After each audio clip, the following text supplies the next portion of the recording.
Good afternoon, students.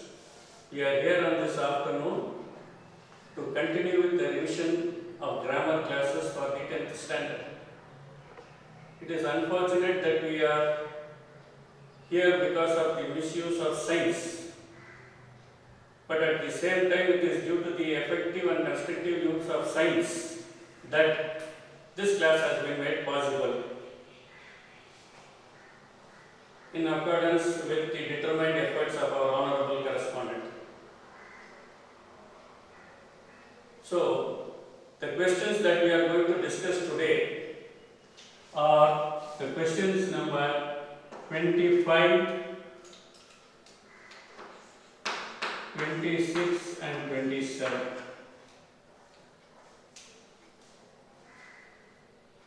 Let us first begin with the transformation of sentences.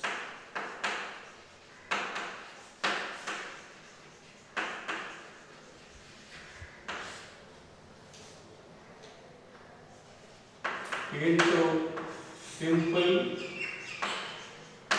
compound and complex forms.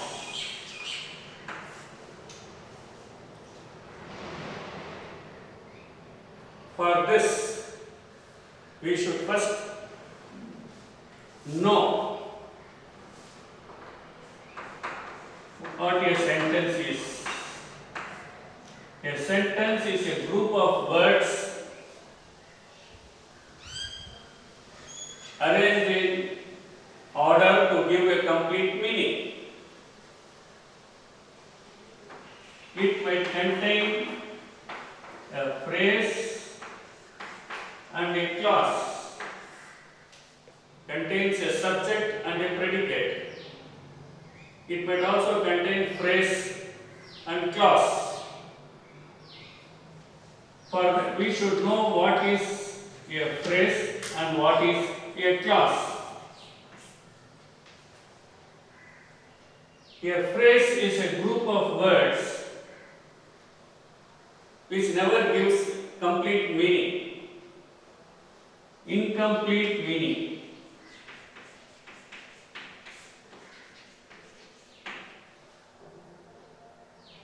You will never find a finite verb in it.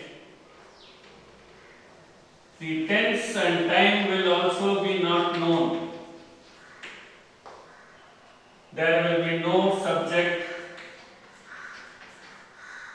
and predicate.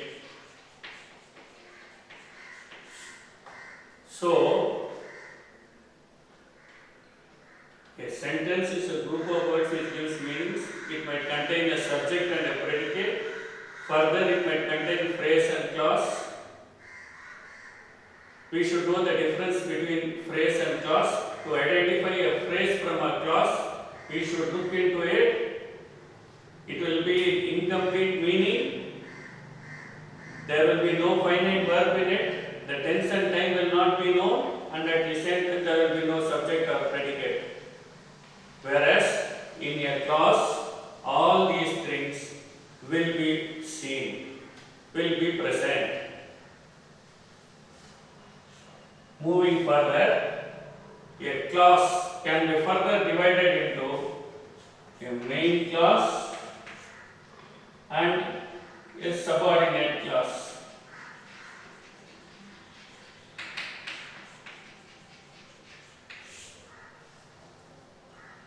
A main clause is a clause which can stand on its own to give complete meaning. It can stand as a sentence on its own. It is otherwise known as an independent clause. Whereas a subordinate clause will be incomplete in meaning.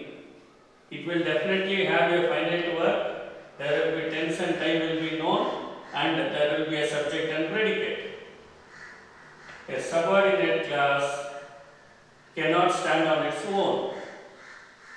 It is dependent on some other words for its completion. So, this is how we should distinguish a phrase and a clause, and clause is further classified into a main class and subordinate class, and even subordinate class can be further, it can be classified into a noun class, an adjective class, and an adverbial class.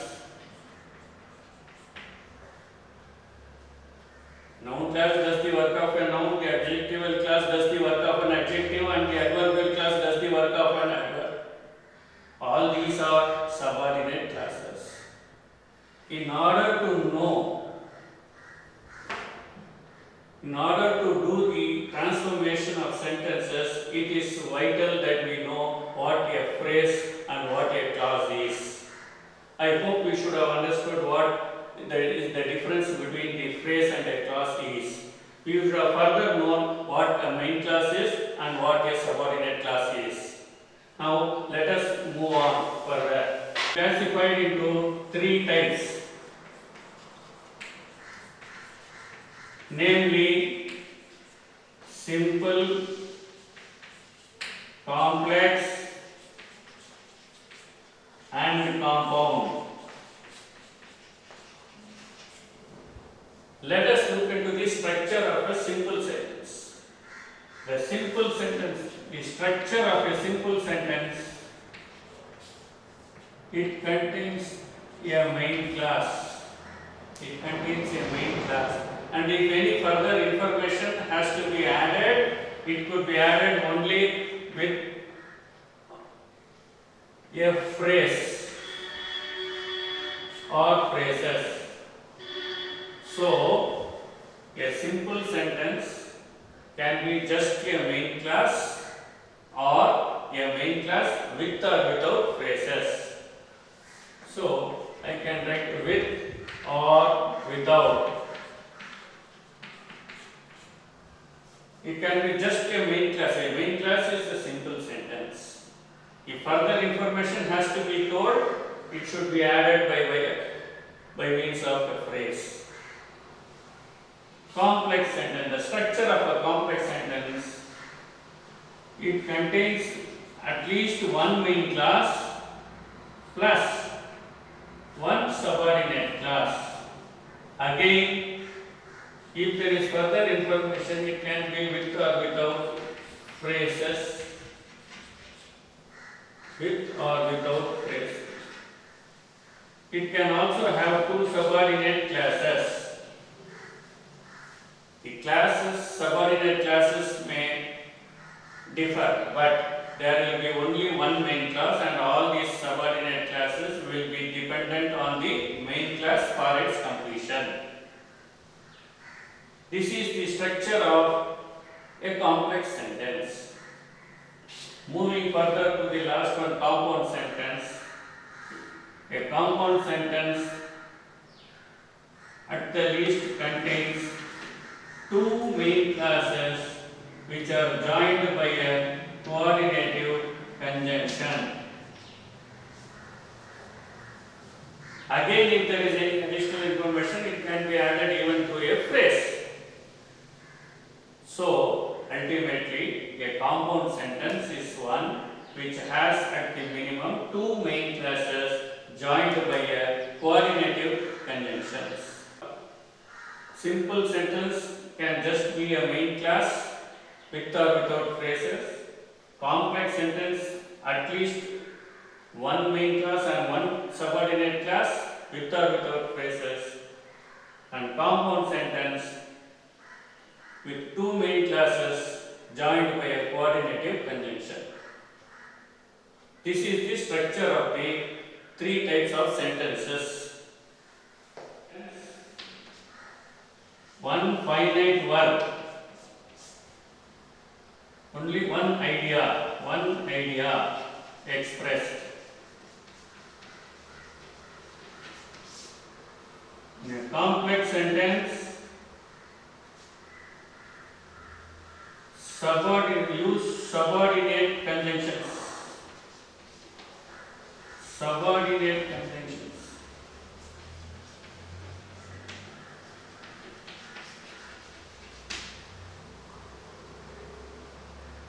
Use separate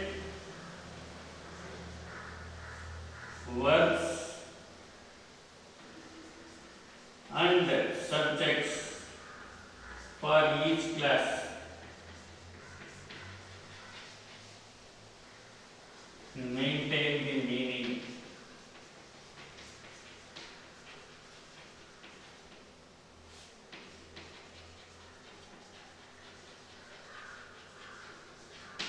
Maintain the meaning.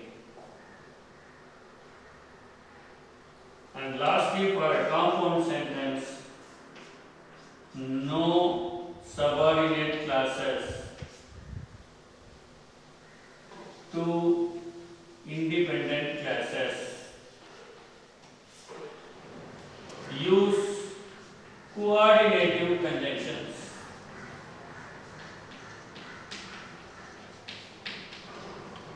Maintain the same meaning. This is the structure which is very vital for one to understand if they are going to progress with the synthesis or transformation of sentences. This vital idea is very necessary. Now, I told you the structure of a simple sentence. I represent a simple sentence with the symbol S. A main class is a simple sentence. It can be with or without phrases. Now, if I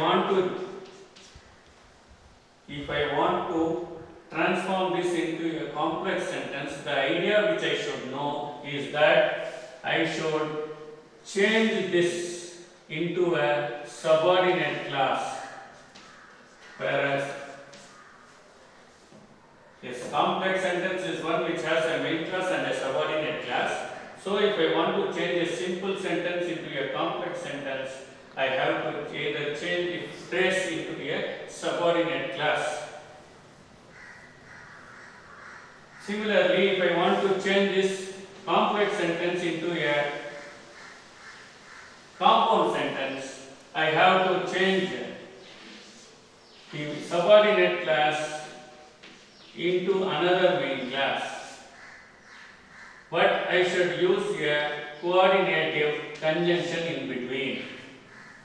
Two main classes joined by a coordinative conjunction gives us a compound sentence. If I want to transform this compound sentence into a simple sentence, I should preserve one main class which is visible in this, and I should change this other main class into a phrase. This idea should be engraved in your mind in order to know thoroughly the transformation of sentences. Now, let us look at examples for each sentence. For a simple sentence, with or without phrase, the example, he came in the morning.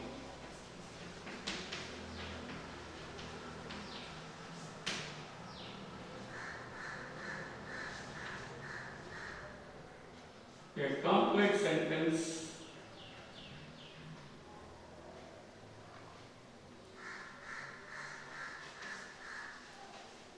when he saw a tiger, he ran away.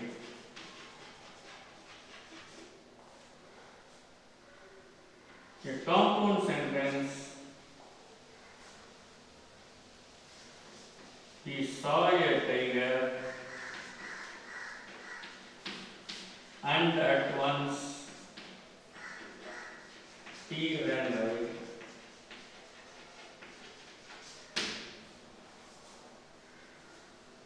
You can change the same sentence into a simple sentence. I had used a different sentence here, but let me change this into this. When I change this into a simple sentence, on seeing a tiger, he ran away.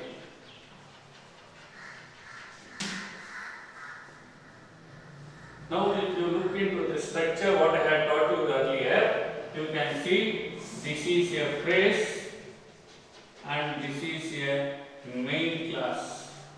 He ran away contains a subject and a predicate. It is containing a finite verb and I know the tense and time.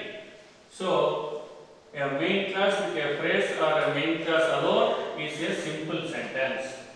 When we saw a tiger, when we saw a tiger is a clause. When we saw a tiger is not complete in its meaning, it is incomplete. It requires more words to give completion. When we saw a tiger contains a subject and a predicate. The finite verb is present, so it is a clause. But since it is an incomplete meaning giving clause sentence, part of a sentence, it is a subordinate clause. It is a subordinate clause.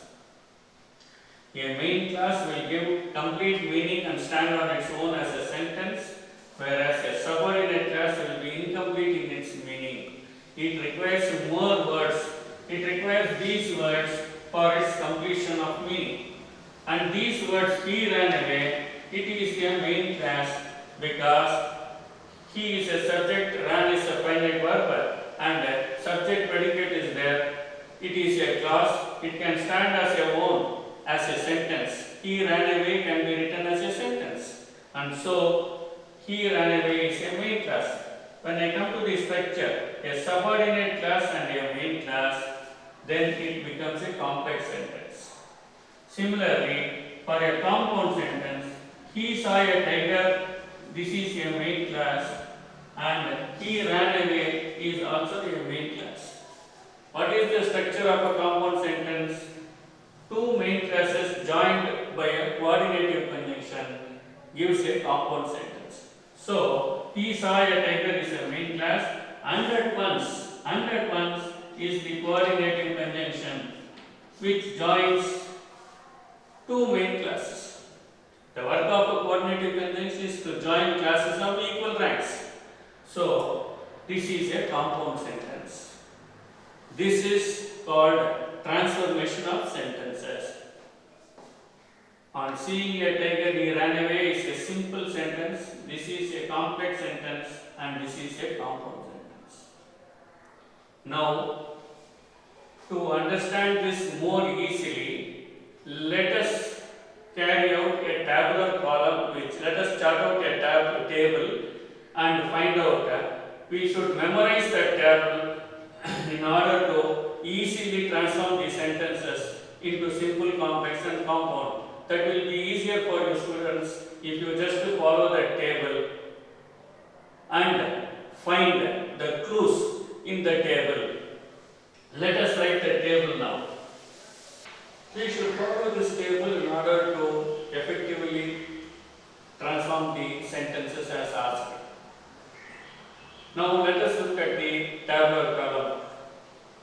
Here, when two sentences are given or a sentence is given and it indicates a time, two short actions.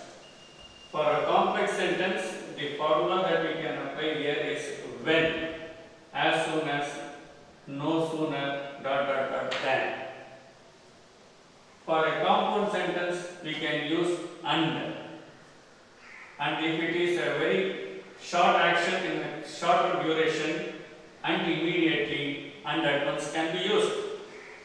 And for its simple form, we use on plus verb plus ing or soon after plus verb plus ing or the abstract form of the given noun. Now let us look at one example for this sentence.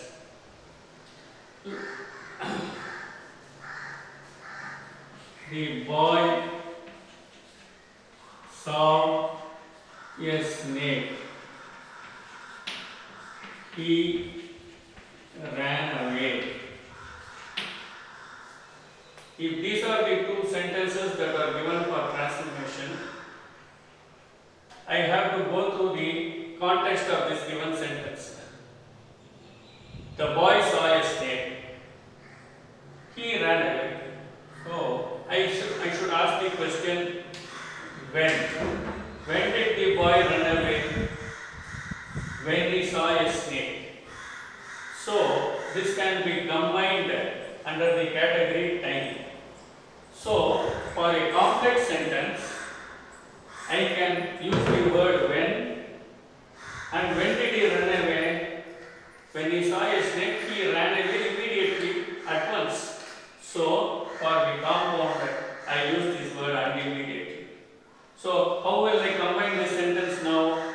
I will say, I will just add the word when. When the boy saw a snake, he ran away. When the boy saw a snake is a subordinate class, he ran away is the main class. So, when I use this, when the boy saw a snake, he ran away, it became a complex sentence. Similarly, instead of when, if this action is taking place immediately, the better word is as soon as. I use the phrase as soon as, which is equivalent to this when. As soon as the boy saw a snake, he ran away. Again, this has become a complex sentence. But with this third option, no sooner ... than, I have to be very careful because this sentence begins with a negative. There should be inversion. That is, when I write it as a sentence, the verb should come first and then the subject should follow. If I want to write the sentence in the complex form using no sooner, then the sentence will be written as no sooner. The tense here is past tense. So I will take it did. No sooner did the boy see a snake than he ran away. Then he ran away. I have used no sooner. This ... represents this part. Then comes that than. The inversion has taken place. The verb has come ahead of the noun subject. No sooner did the boy see a snake than he ran away. Now it has become a complex sentence. If the tense has been given here as the boy sees a snake, then instead of the did, he used does. That is the only change that can take place. So, when we have two sentences which can be combined using the category time, I can use when as soon as, no sooner than for a complex sentence. For a compound sentence, I can use and immediately and at once. I can write the boy saw a snake and he ran away. But on seeing a snake, he will run away immediately or at once. Hence, this option is better. When additional information is given, I can use and. For this sentence, I will use and immediately or and at once. Similarly, no sooner did the boy see a snake than he ran away. All these are complex sentences. Now, similarly, if I want to change the sentence, now we saw that these two sentences can be combined under the category time of two short actions. We saw the three formats: simple, complex, and compound. I can use when the boy saw a snake. I can say the boy saw a snake and add a conjunction and at once he ran away. I can use the phrase on seeing a snake. On seeing a snake, the boy ran away.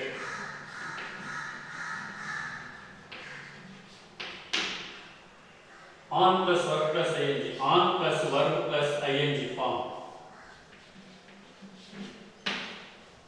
So, these two sentences can be easily transformed into a simple or a complex or a compound using this table of column. Similarly, if I look at this sentence, why did this boy run? Why did this boy run? This time comes to the question when. Instead of when he ran away, if I say why he ran away, that accounts for reason. That accounts for reason. Why he ran away? I can say as he saw a snake. So I can use this word as also for reason, but not for time. It is used here for reason. As he saw a snake, the boy ran away. As he saw a snake, the boy ran away. Similarly, I can use the boy saw a snake. The compound conjunction that I can use here is and so or so. The boy saw a snake and so he ran away. I will not repeat the boy again here. I will say he ran away. The boy saw a snake and he ran away. Similarly, for the simple form, I can say the simple form in this reason is not coming forth here because of seeing a snake, due to seeing a snake, owing to seeing a snake. I cannot write as the result of seeing a snake. What is better? Again, it is better to connect it in the simple format. On seeing a snake, the boy ran away. That is better choice instead of finding here. For this here, people make a lot of mistakes. The thief saw the police. The thief saw the police. He ran away. Now, he ran away is a main class.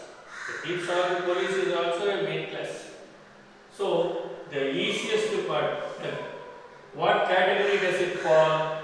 When did the thief run away? When I take time, I use that when, as soon as, no sooner than.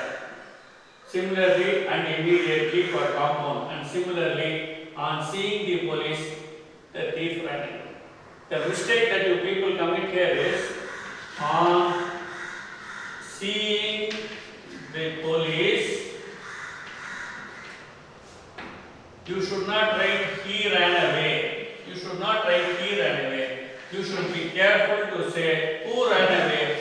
The thief ran away. You should be careful to say that it was the thief who ran away. On seeing the police, the thief ran away.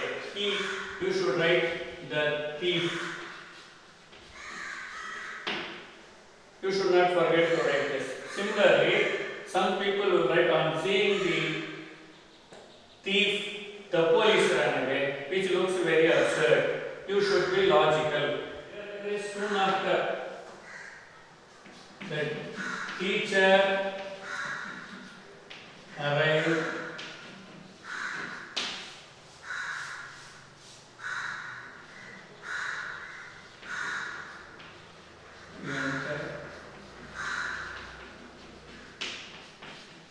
The boys stood up. I can write as soon as the teacher entered. Yes, sir. Now let us go to the category reason. He was sick, he did not go to school. Why did he not go to school? He was sick. It comes under the category reason. So, for reason, what is the formula that I use here? For complex, I use as, since or because. So, as he was sick, he did not go to school. As he was sick is a main class. But when I add as he was sick, it becomes a subordinate class, and he did not go to school is a main class. This is a complex sentence. Similarly, he was sick, so and so, either of these, so and so, either of this, he did not go to school. He was sick and so he did not go to school. This will be easy for you. Similarly, for the simple, I say, because there is a be verb in the given sentence. When there is a be verb, I can try being. The be verb is there, I can try being. Being sick, he did not go to school. I can also write due to sickness or owing to sickness. But when I use due to, owing to, on account of, I should come out with the abstract form of that word sick. It should be sickness. Due to sickness, he did not go to school. This is for the category reason.